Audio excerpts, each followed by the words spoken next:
Well, good afternoon, and thanks again for being here and for watching and listening from home. Today I want to talk to you about alternative care sites as we prepare for our surge capacity, personal protective equipment, also referred to as PPE, and our census. I want to start today with our fundamental message: stay home. On Monday, I ordered Virginians to do just that, to stay home, except for necessary trips out for supplies, medical reasons, work, or to care for another person or animal.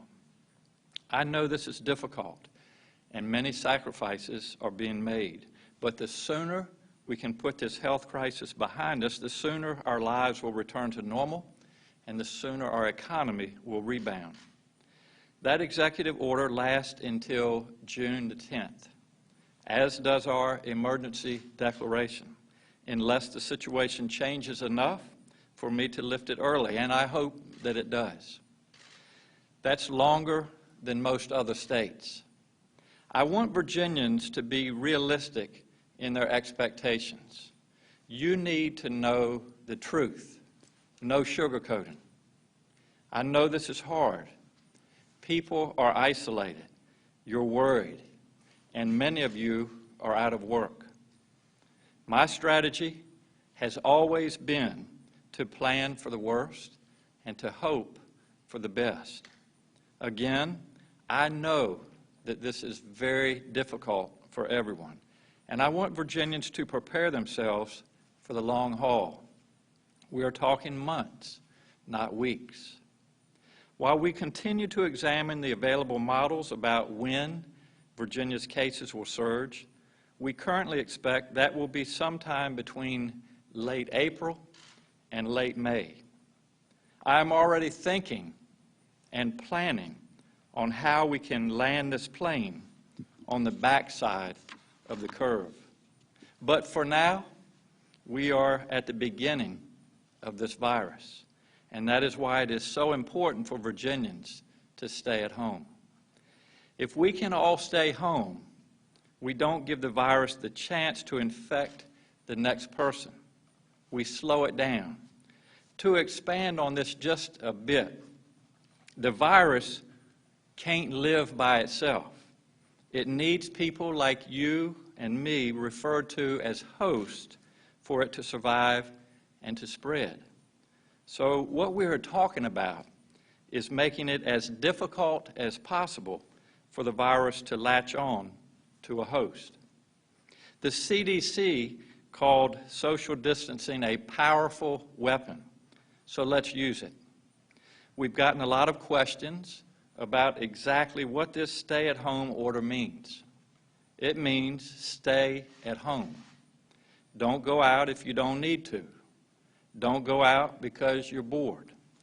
Go out when you need to, and not when you want to.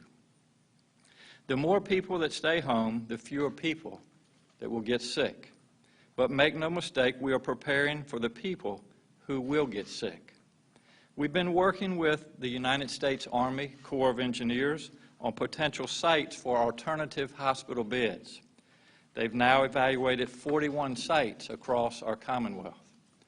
We've narrowed that down to the ExxonMobil facility in Fairfax, which is literally next door to Inova Fairfax Hospital, the Hampton Convention Center, which is in close proximity to Centera and Riverside hospitals and is central to Hampton Roads, and a site in the Richmond area. We'll have a decision and more information on that in Friday's briefing. Also today, we have received a third shipment of PPE from the national stockpile. That includes face shields, gowns, and masks, but we need more. We continue to work all available options for getting more personal protective equipment for our frontline medical personnel. I have also heard questions about upcoming elections. During the duration of this stay-at-home order, Virginia is scheduled to hold 2 elections, local elections in May and congressional primaries in June. I consider elections to be a fundamental democratic event and voting to be an essential right. We are continuing to work through the best options for how to hold these elections in this time of social distancing and public health concerns. In the meantime, I encourage Virginians to use absentee voting to vote by mail. It is easy to request a ballot by mail and return it by mail. For those who live alone, you can ask a neighbor to witness you signing it at a safe distance. Elections are vitally important, and we will ensure that they are held. Now I'll turn it over to our Virginia Health Commissioner, Dr. Norm Oliver, for an update on the numbers and also on how our modeling efforts are going. Dr. Oliver, thank you. Thank you, Governor. Yes, sir. Good afternoon. The numbers on the COVID-19 cases, as you know, are updated each morning at 9 a.m. on our VDH website. Today, we have a total number of cases of 1,484. That represents 234 new cases since we reported on this yesterday. The total deaths from COVID-19 are 34, which is 7 more than the prior 24-hour period. We continue to have a cluster of a high number of cases in Northern Virginia, in Arlington, Fairfax, Loudoun counties, as well as Prince William County, and in Central Virginia here in Henrico and Chesterfield, as well as the peninsula, a number of cities and counties in that area. There are 305 COVID-19 patients who are currently hospitalized across the Commonwealth. 145 of them are in ICU beds, and 108 are in ventilator support. The governor mentioned that we are working on modeling. There are a number of models in existence, as you are all are aware. More than a month ago, Imperial College in London published the model. There's models from the University of Washington, from University of Pennsylvania. Here in the Commonwealth, the University of Virginia, at the Data Science Institute there, researchers have built a model that's being used by the Defense Threat Reduction Agency. They have agreed to work with us and have been working with us over the last couple of weeks. And we will, in just a few days, be able, I think, to present a model that has Virginia-specific data, which will therefore be a much more accurate projection on what we can expect here in the Commonwealth. And we'll report on that when that becomes fully operational. Thank you. Appreciate it. April the 1st is Census Day in the United States. Although census takers won't be going door to door because of social distancing, it remains vitally important that Virginians fill out the census forms they've received through the mail. You can do that by mail or online.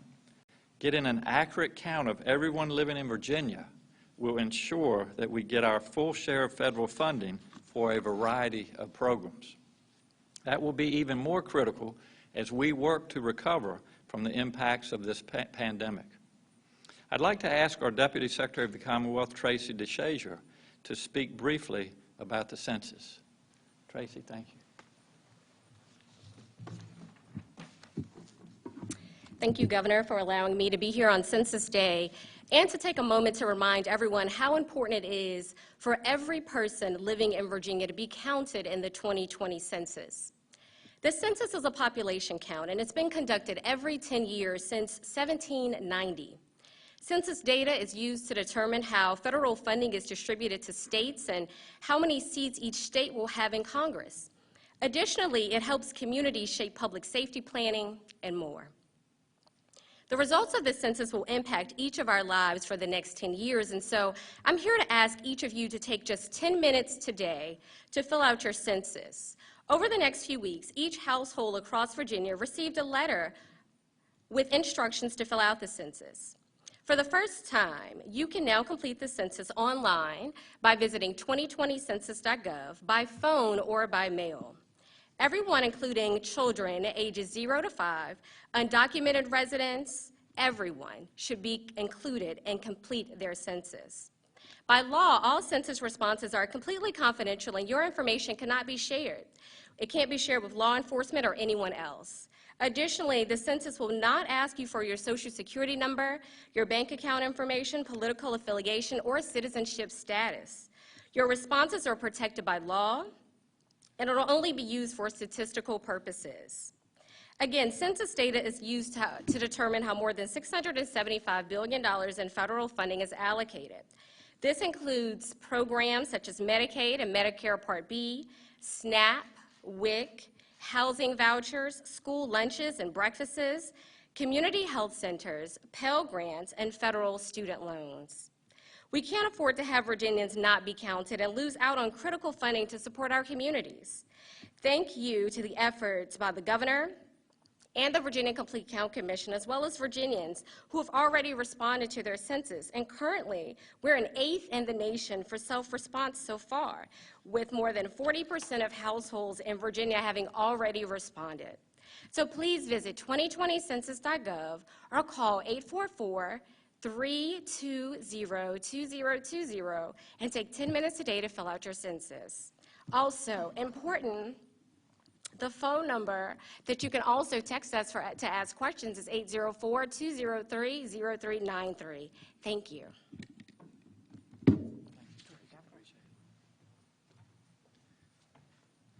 I want to reiterate that I know all of this is hard on everyone, and I thank all of you for the way you're handling this situation.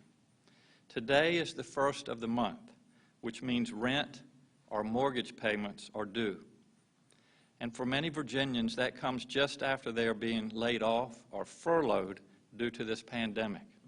I encourage all of those Virginians to apply for unemployment. That will at least provide some help. For those who have federal mortgage loans through the Virginia Housing Department Authority, we're deferring loan payments for up to 3 months if people need it. We're also suspending evictions for anyone with public housing vouchers. On March the 16th, I asked the Virginia Supreme Court to declare a statewide judicial emergency, which they did. By suspending non-emergency court proceedings, we also suspended eviction proceedings through April the 26th. April also brings important religious holidays. This weekend, Christians will celebrate Palm Sunday. Next week is Good Friday, and then Easter Sunday.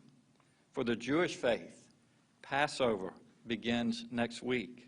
For Muslims, Ramadan starts later this month. Buddhists and Hindus have religious holidays coming up as well. These are important times for faith communities, and normally they would be celebrated together. I am a man of faith. In times like these, many of us draw strength from our church and our faith. During these times, our faith is more important than ever. But for the safety of everyone, we need to find other ways to celebrate our faith right now. Online sermons are a good way to help sustain that connection. Drive-in services where everyone remains in their own vehicles are another option. On Friday, we'll have further guidelines and suggestions from our faith leaders. Yes, we have some people who are not following social distancing rules, and to me that is frustrating. But we have so many more Virginians who are, and to all of you out there that are, I say thank you. We have frontline workers, from our medical staff to our grocery workers, to the folks in our school divisions delivering food to students who are working every day to help other people. We have people sewing masks, signing up for our volunteer medical corps, looking for ways to help out. We had people in Northern Virginia who raised money to buy laptops for students, and they donated those with hotspots and prepaid cards to get internet access to students all the way on the other side of the Commonwealth in Bristol. I can't tell you enough, Virginia, how much we appreciate everyone who is stepping up. If all you're doing is staying home, that in of itself is a contribution, and I thank you. We are all in this together. Thank you, and we'll be happy to take your questions. We're going to start with the phone. We'll take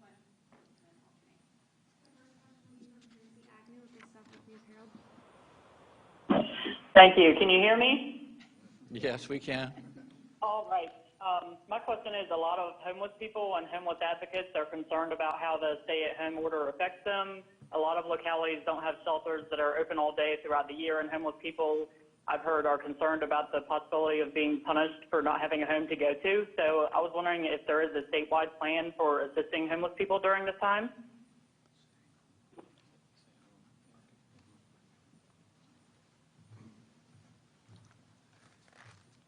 Thank you, Governor.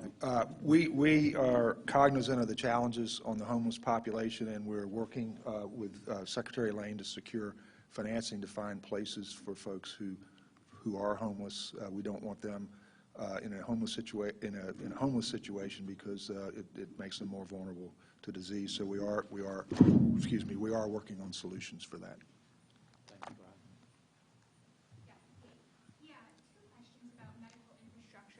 One about PPE. When you say that we still need more, how much more do we need specifically, and where are we seeing the biggest shortages?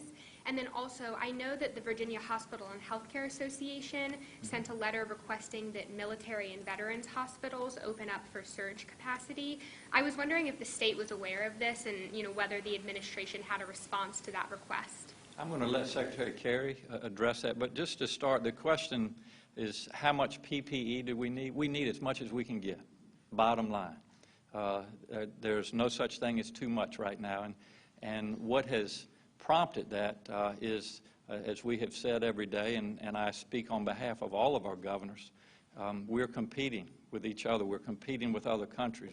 We're competing with other states. And so while individuals have stepped up, businesses have stepped up, people are making things, manufacturing PPEs right here in Virginia, we still we lack in the total number we need. And as I mentioned, Kate, a few conferences ago, an ICU patient who is in isolation, so many individuals have to visit to care for that patient, and we just literally burn through PPE to the tune of maybe 240 sets of PPE per patient a day. So you multiply that, as was said earlier, the number of individuals we have in hospitals now, the number of individuals that are in ICUs that are on ventilators, you go through a lot of PPE. So, Dan.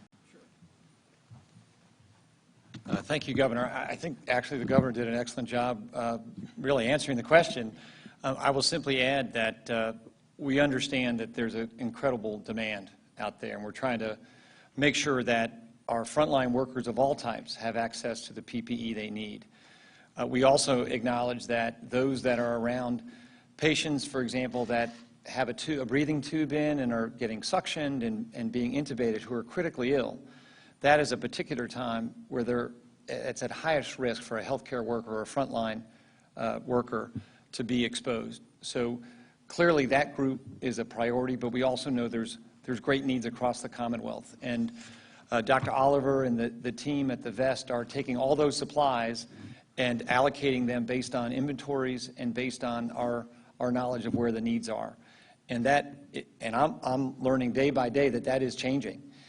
Several weeks ago, for example, our hospitals had a number of weeks, but what we're hearing more and more is those hospitals, as they go through the care of patients, as the Governor outlined, they are burning through that supply. So we are getting requests from all quarters, and we are, together with the VEST as well as Secretary of Commerce and Trade and his team, exploring are there manufacturing, and that's starting to occur here in Virginia, and we're also, just like everybody else, going to where we can to get what our frontline workers need. I think there was a question about military hospitals, and I was going to defer to, if it's all right, Governor, to Secretary Hopkins for Veterans and Military Affairs. You might want to just explain the difference between hospitals expanding their capacity and then what we're doing in addition with the sites that we've been talking about. Sure thing. Thank you, Governor. as we are looking at what the demand is going to be in the Commonwealth, and all of those curves that Dr. Oliver mentioned that give us a range of possibilities, they're not a crystal ball by any means. We are working with the healthcare systems of Virginia, and we are so blessed to have tremendous healthcare systems and hospitals in Virginia. And they've been working on their surge capacity at what they can do on-site or near-site, and sharing that on a day-to-day basis with the Virginia Emergency Support Team. And then beyond that, we are exploring what are those sites that would be helpful to set up hospital services. Again, not independent, because we are dependent on personnel from the healthcare systems augmented by the Virginia Reserve Corps and other volunteers to staff any additional treatment sites. So the governor outlined that we are in the process of looking at Northern Virginia, here around Richmond, as well as in Tidewater, their population centers, to see where those sites make sense to fit with the surge capacities of our hospitals in a true public-private partnership. Governor? Sure. And then Secretary Hopkins. And so, Kate, your question was about military hospitals and specifically the letter from the Healthcare Association. And we are aware of that letter and the request to Secretaries Esper and Wilkie. I would just start by saying we've been in communication with the military hospitals and facilities in the Commonwealth for several weeks. I've spoken personally with the commanders at Portsmouth Naval Hospital as well as the Belvoir Hospital. I've also spoken with the directors of the VA hospitals here in the Commonwealth. And they are engaged in similar exercises, in suspending elective procedures as well as preparing for the surge, a potential surge in their own provision of health care. Obviously, with the number of veterans and active duty military we have in Virginia, we understand their primary mission, but they're also positioning themselves that in the event we need to ask for those additional resources, they're prepared to provide whatever services they can as well while serving that military and veteran population. Thank you, Carlos. Next will be Max Smith from WTOP. Hi, yes, good afternoon. I'm following up on the field hospital question. If there are all these concerns about protective equipment and staffing, even if you can set up the sites, are the protective equipment and the doctors and the nurses and the other staff needed to actually run them going to be available, and where would they come from and how long would that take to set up? The question was, what about these alternative care sites? Don't we still have the challenges of PPE? If we're able to put the call out, as the governor has, for additional volunteers of nurses, of doctors, of respiratory therapists, of volunteers of all type, and we organize them, aren't we still going to have the limiting issue of personal protective equipment?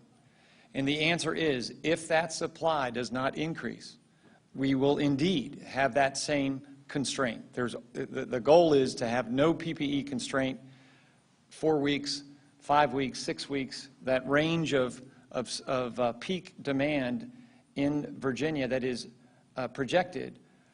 We have to have more PPE, and that's the health systems and the doctors. Those supply chains are being used, but there's not a lot in those supply chains currently.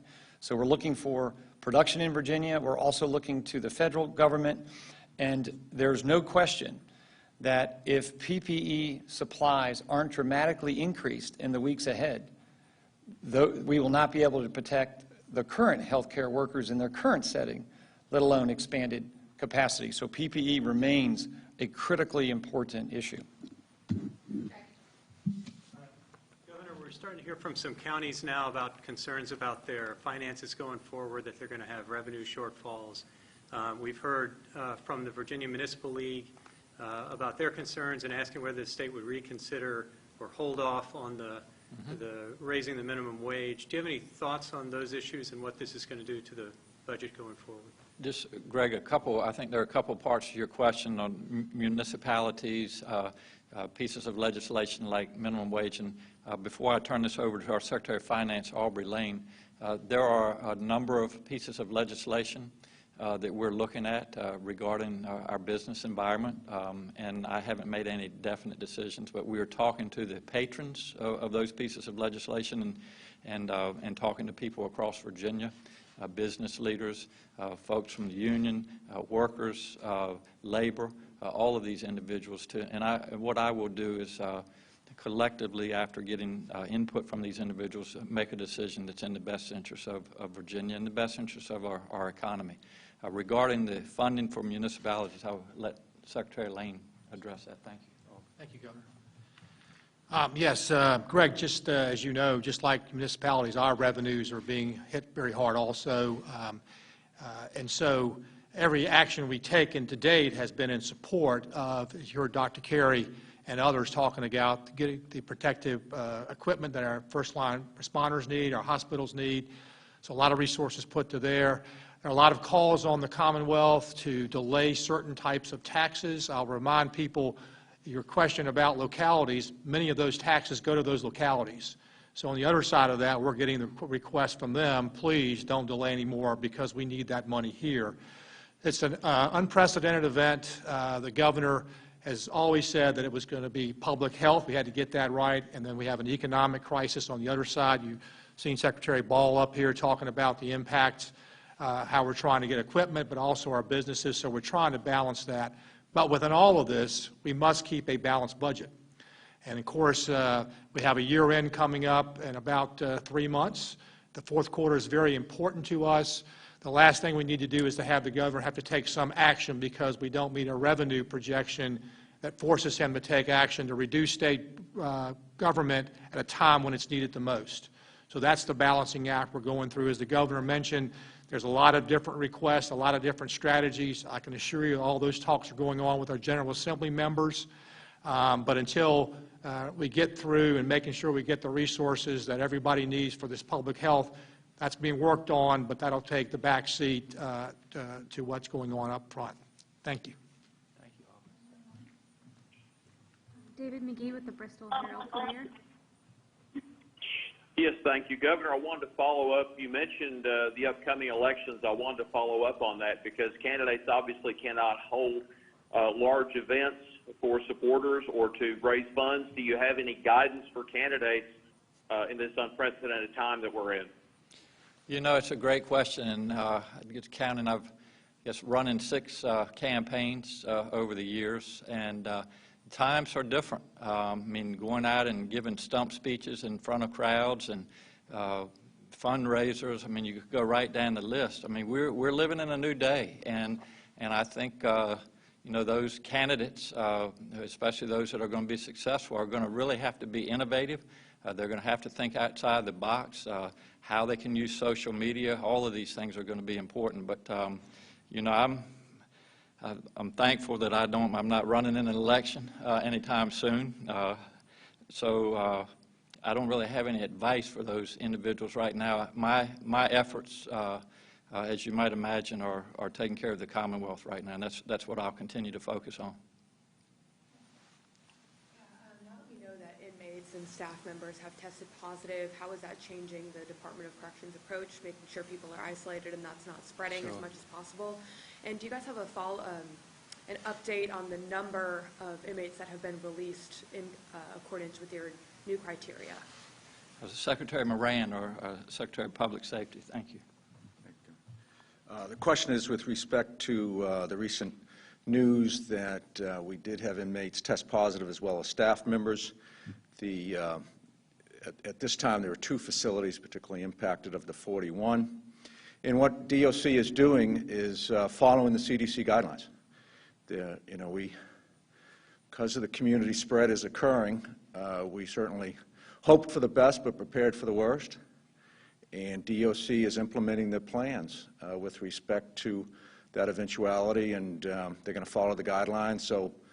And those guidelines dictate quarantine and contact investigations. So we find out who may have been in contact with those individuals, and we'll provide them guidance with respect to quarantining as well. So it's modified lockdown at the 2 facilities, and that limits any movement by the inmates, but we still want to allow them out for recreation during the course of the day. So, like, once again, DOC has plans in place, and they're implementing those plans and doing everything they can to prevent any further spread.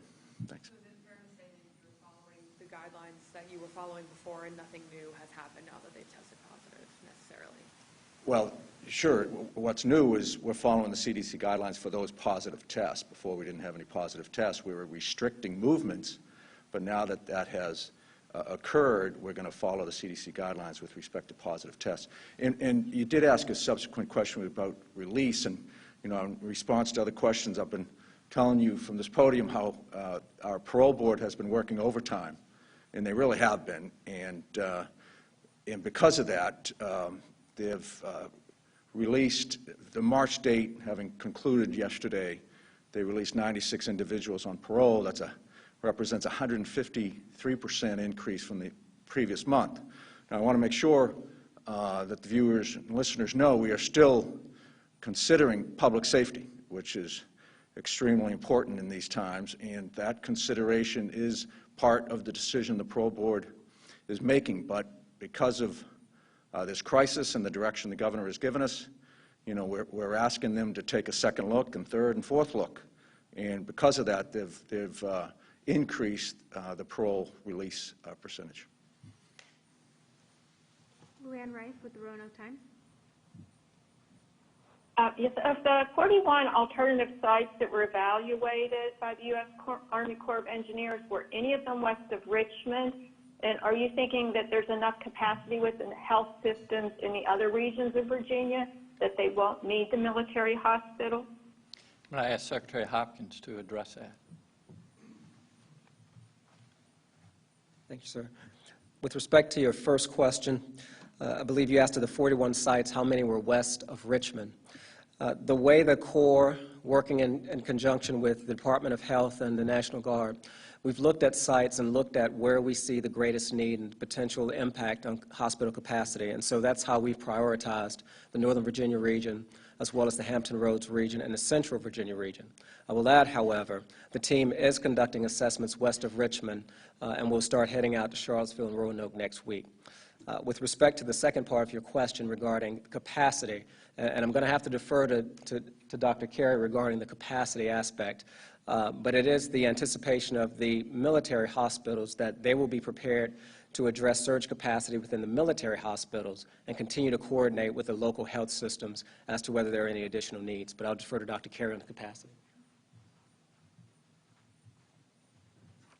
So the question really was around capacity, and how did capacity lead to focusing on the high population areas. And the reason is because that as you look at the spread of this disease, it's the areas that are going to get it fast and most, the soonest, that have the highest likelihood of exceeding their supply, their access to hospital beds, for example. So I think it's really important to focus on those areas that from the models as well as from the surge capacity that the health systems can do on their own with assistance, but not a new site, that comparing that supply and demand led to those areas being focused on first.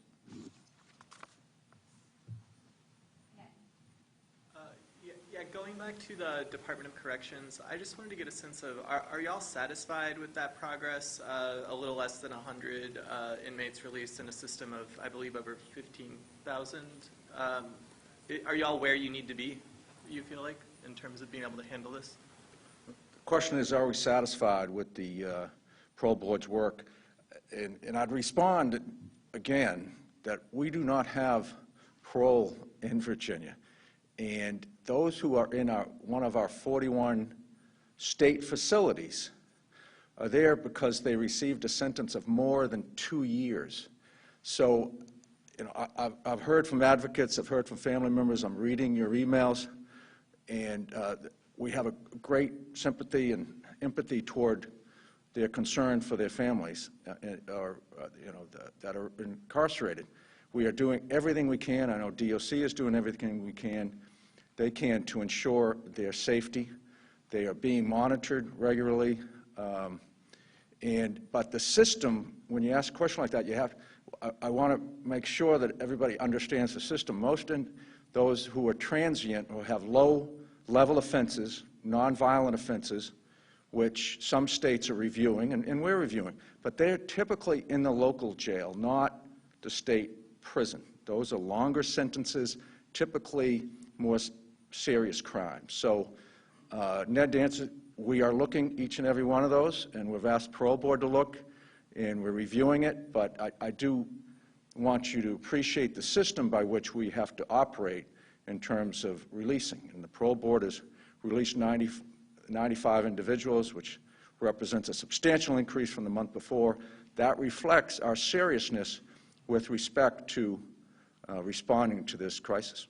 If I could ask a quick follow-up question. At the local level, local jails, I've heard frustration from, and I think the Criminal Defense Attorney Association sent a letter to y'all about this today, that it's been very inconsistent across jurisdictions and even between judges as to whether or not they feel like they should reconsider sentences for some of these nonviolent low-level offenses or even bail decisions. We're hearing in the same courthouses judges coming to different conclusions about whether or not someone should be released in the same circumstances. I've heard them ask for y'all to sort of clarify that, like how you think or would like judges and prosecutors to be handling those kinds of cases. The question is with respect to how the criminal justice system is responding to this, generally, how they're responding to this crisis, particularly judges, prosecutors, law enforcement. And I will say I am in touch with sheriffs and members of that law enforcement community and our public safety officials regularly. I mean, daily, on the phone with them and in contact with their association representatives as well. What I am hearing is they are responding. They are responding responsibly. They are releasing low-level offenders and not allowing some of them even to come into the system by use of what's called a summons by law enforcement, not even introducing them before a magistrate or into the criminal justice system. So we believe the governor's guidance has been quite direct and forceful to all concerned, particularly the criminal justice system, and we are monitoring their efforts, and I think it has actually been a very positive response. They're responding very, very well and understand the significance and importance of the distancing and trying to reduce those, increase the capacity in our jails so that if one were to have a positive test, they could implement the CDC guidelines. Many, and the sheriffs I've spoken to, the capacity, they really have increased capacity by reducing population. Virginia Beach, I think, is about 50%. I was on the phone with the sheriff in Fairfax just recently. They've reduced their population so to increase capacity for those, if in case they do have a positive, that they can follow the CDC guidelines. We're going to do one more on the phone and then one more in the room. Jessica Jewell with WSLS in Roanoke. Hey, good afternoon. Here in Southwest Virginia, we have a smaller number of cases. Is this because of testing limitations, a backlog in testing, or are people in Southwest Virginia adhering to social distancing? I don't know. The question is in Southwest Virginia why we have a smaller number of individuals that are testing positive. I think that it's fair to say that we're seeing the highest increase, highest number of positives in dense populations across Virginia.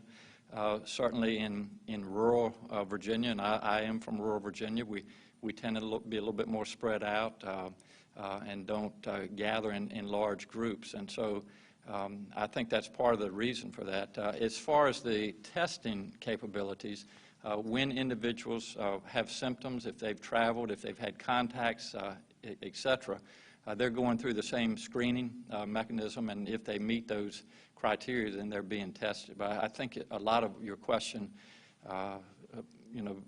it is related to the decrease or the less population in our rural areas of Virginia. Yeah, quickly, do you have a sense at the state state level of enforcement on the 10-person gathering ban? And second, about testing, given that the state's capacity has grown, are there any changes to the criteria? Who is prioritized? My question is, if we have more tests, what are we doing with that larger capacity? Yeah, a couple questions, Mel. The first was about enforcement, and I think that in talking to a lot of our law enforcement agencies across Virginia, they are taking this very seriously. We have had discussions with them, for example, in Hampton Roads after what we saw this past weekend, and so I would just encourage Virginians to take this seriously as well, and to know that if they don't abide by the 10 or less rules, that they are at risk of receiving a citation and a Class 1 misdemeanor. So hopefully that answers that. And the second part of your question was about the testing. Dr. Tony, maybe if you just kind of give us an update on where we are with testing. Thanks for that. Yeah, I think they were asking about it. Okay. If I understand your question correctly, you're really asking about the criteria that we use for testing, and the criteria has been set by the Virginia Department of Health. It's been broadened since the beginning of this pandemic, but we still have a limited number of tests. We've had expansion in that number, but it's not at the level where we can just do broad-based, population-based testing. So we have focused in on those areas, populations that are at highest risk, so that we can identify cases there quickly and do the contact investigation. And at this point, we haven't envisioned changing those criteria.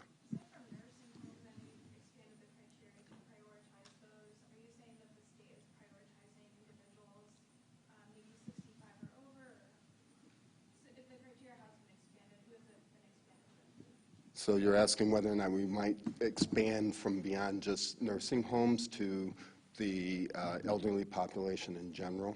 And what we focused on is on those who are in the, as you've seen from around the country, nursing home facilities, assisted living facilities, and hospitals have been the places where the most, the highest risk patients have been. And those are the areas that we're focusing on, and we'll continue to do that for the foreseeable future. Can we get a quick update on the testing capacity at the state lab? Thank you. So the question was about testing capacity, and we did have one significant change this week. The state laboratory completed our evaluations of automation and being able to run larger batches, and we were able to double our throughput per day testing. So prior to this week, we were processing or had at capacity to run about 100 patients a day, with reporting out those results same day.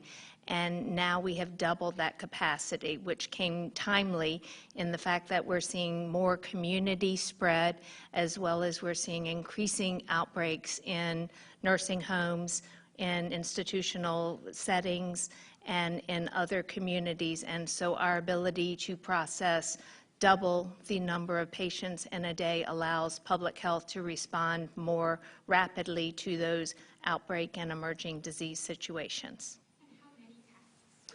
So right now we have, we're still receiving reagents in. We got a shipment in yesterday, and we have over about 2,000 tests in-house, and we're expecting more reagents in this week. And Kate, I think just to follow up, as we get closer to the peak, when we're really looking at the surge, which again we predict to be in May, at some point, the amount of testing, and I commend all that's been done with testing in Virginia and also with PPE, but we still need more efficient, more effective testing as we get into that peak time, because that will not only help us know who's sick, who's at risk, but it also let us know about our staff. Have they been exposed? Are they healthy? So a lot is going on in the area of testing. As you know, we're talking about a 15 or 20 minute turnaround now that is in the pipeline. to look at antibody testing to see if someone has had it in the past, and so that is very important. Also, again, as I mentioned earlier, the more PPE that we have, the better as we go into that surge. And then the testing will be especially helpful as we come off of the curve, as we start making decisions when we can get back to life as we used to know it. And so we are working every day to improve both our access to testing as well as the PPE. Thank you all so much for being here today, and appreciate everybody's cooperation in Virginia. And as I've said, I know these are difficult times for Virginians. They're difficult for all of us. We are all making sacrifices, but Virginia is the best state in the best country in the world, and we're strong, and we're going to get through this together. So hang in there, and we will look forward to speaking to you on Friday. Thank you very much.